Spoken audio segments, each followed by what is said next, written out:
Right, so last time I did a video before I went to the secret motocross track, or secret enduro track rather, which someone has got the location of in the comments if you want to go read it, although I will be releasing the location in the next video. But yeah, so before I went last time, I hadn't started the bike in about a year or so, and it just been sat in the garage. That's the KTM, the one that's behind me in bits. So started it in the garage, and to my shock, it actually started straight away. And I let it run for about 4 or 5 seconds, and then I hit the kill switch because I didn't want to die of monoxide poisoning inside my own garage. But yeah, I think cutting the bike off like that on the kill switch left all the fuel inside the carb, and which creates a dirt and build up usually. Usually I would let it run dry after every ride, so all the fuel lines completely clear. But I didn't do that. So when I got to the track, inevitably the bike was a pain in the butt to start. I got it started, but it just needed a lot of persuasion. My mates had done the first lap of the track, and I was still in the pits trying to start my bike, which is always a bit frustrating. But yeah, she did start in the end. I did need to give it a lot of choke, which means the engine wasn't getting enough air. So yeah. So anyway, so why am I filming a video in my garage? So I thought the bike probably needs some maintenance on it. Thought the car probably needs a clean. The filter could do with the clean, hence needing the choke on. And I thought I'll just give the bike a general once over because it's not really had it. It's just sat in the garage. And you know, it's just good to do that sort of thing. Makes the bike feel better. So we've got the bike here. Just let me take that off tracking. Okay, so this is the bike at the moment. It's sort of half a bike. The rest of it's in bits over there. Excuse my garage, it's an absolute mess right now. So yeah, so I've taken off the whole rear end. I've re-greased the swing arm bolts. I've got the spring off at the moment. I'm going to give that a clean. I would like to give it a service as well, but I don't really have that sort of equipment. We're going to take the carb off in a bit and give the jets all a bit of a clean. So yeah, that's that. Yeah, also, I just wanted to show anybody who maybe was interested in trying motocross, as I was when I first started, a sort of a bit of a background about what it's really about. This is probably 70% of motocross is, I'll say that in a bad way, it's not, but the bike does require a lot of maintenance. They're highly strung machines. They get very dirty, and usually when things get very dirty, especially mechanical things, they need to be taken apart and cleaned. Otherwise things just wear out quickly, and it's just not going to be as enjoyable to ride if it's not running at its peak, so to speak. So yeah, so a lot of motocross is working on your bike in bits in the garage, which when I first started was a bit intimidating because I'd never really taken apart vehicles. But once you start doing it, and once you've done it a few times, it actually becomes a lot easier, and it's actually quite therapeutic as well, I find. Alright, so that's the little introduction into this video. I'm going to round it off with the bike all put back together and all the maintenance done, which I'm going to do now. It's currently 7:10 in the morning. I need to get the work done because I'm going on Monday. I've got the day off work, and I've got a family barbecue I've got to get to at 2 o'clock this afternoon. So yeah, so I'm on a bit of a time scale. I've got some time to do stuff tomorrow as well, although I play squash in the morning on a Sunday. So yeah, I'm up against it. I'm not up against it. We'll see how we get on, but yeah, it's just a bit like, ooh, you know, got to get everything back together, ready for Monday. But yeah, all right. I will resume the video once the bike is back together. Bang. Right, that one. When I rebuilt Carl's 125, you could push start it with your hand. You could push start it? You could push start it with your hand. Really? That fresh new head on it, yeah. You rebuilt it? Which bit did you rebuild? Top end. Ah, right. Thing, the head on it.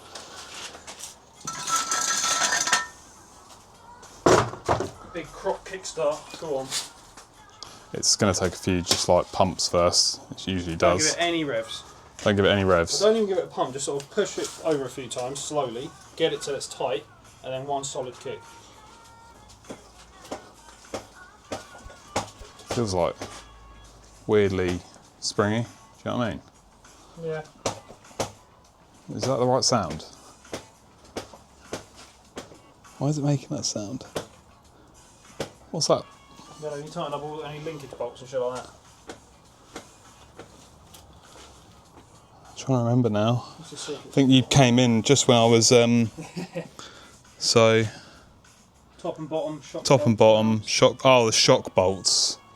That's where it'll be. Oh, actually, I mean they're in, but because you ain't got any linkage on it, so.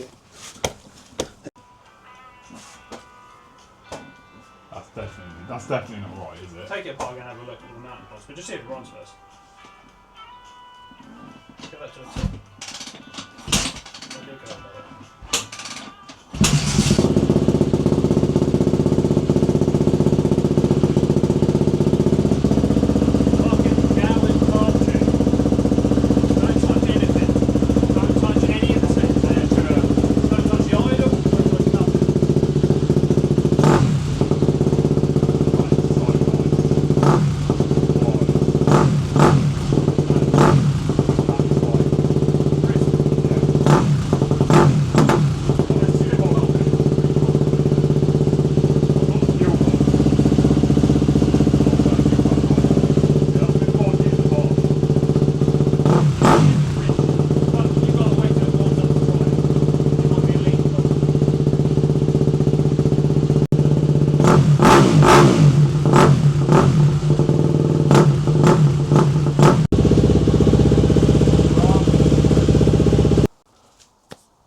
Okay, I just wanted to stick another little clip in the video explaining what was wrong with the bike after we put it all back together and I had to sit on it.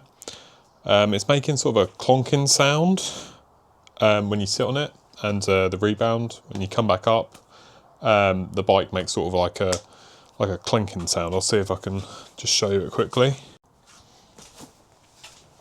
Okay, so this is the sound that it's making. If you can hear that. That sort of unhealthy metal, touching metal sound. I think it's the... Oh.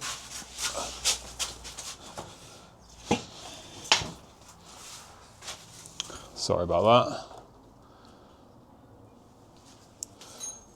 Yeah, so I think that sound it's radiating in the shock, in the rear shock,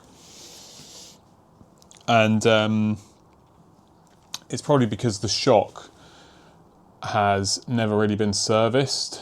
So I think it'll be okay to ride on Monday. I mean, if it's not, oh well. There's plenty of second-hand shocks for this bike on eBay. But yeah, I'm going to ride it on Monday, but I'm also going to buy a shock rebuild kit. I've never rebuilt a shock before, but my friend who was in the video has built them before, has rebuilt them rather. So he's fairly confident. And I mean, there's videos on YouTube and stuff as well about how to take them apart and stuff, and all shocks, I'm guessing, are pretty similar. So don't know if I won't make a video about it because obviously I don't know what I'm doing. But I might show the before and after, with the bike not making that sound. Anyway, it's still got suspension, so I'm going to ride it on Monday.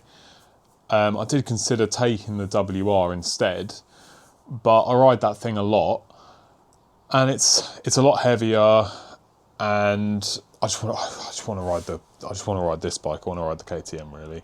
That's why I go to tracks. I don't go to tracks to take the WR, which I can ride around on the road and go down byways and whatnot. So yeah. Also, the main point of the video, the bike now starts really well. And the throttle is very crisp, as you can see in the video. So that bit is running bang on. We also adjusted the throttle. Where the throttle attached to the carb, there was too much. It was too screwed in on the pull part of the throttle, or the push. I'm not too sure. It was the bottom half of the carb. I'm not sure. So yeah, I pinned that out, and that's now perfect. So yeah, that's sweet. Throttle cable is properly situated. It wasn't properly situated before. It was sort of trapped under the fuel tank, and it was a bit tight on when you went full turn to the left. So that's now dialed in nice. So yeah, the bike's a lot more dialed in. Feels good it'll feel a lot better to ride on Monday. So yeah, I'm really looking forward to going back to the Secret Enduro track, and and not just knowing the track better this time because I've already been there, but also having a bike that's running nice for a change. Say a change. It's usually running nice, but I think because we sort of thought we'd go sort of last minute to this place, I hadn't ridden this bike in a while. There was bound to be little issues with it. So yeah, stoked. All right, so catch the next video of the second visit and reveal of the Secret Enduro track near Cambridge. Peace.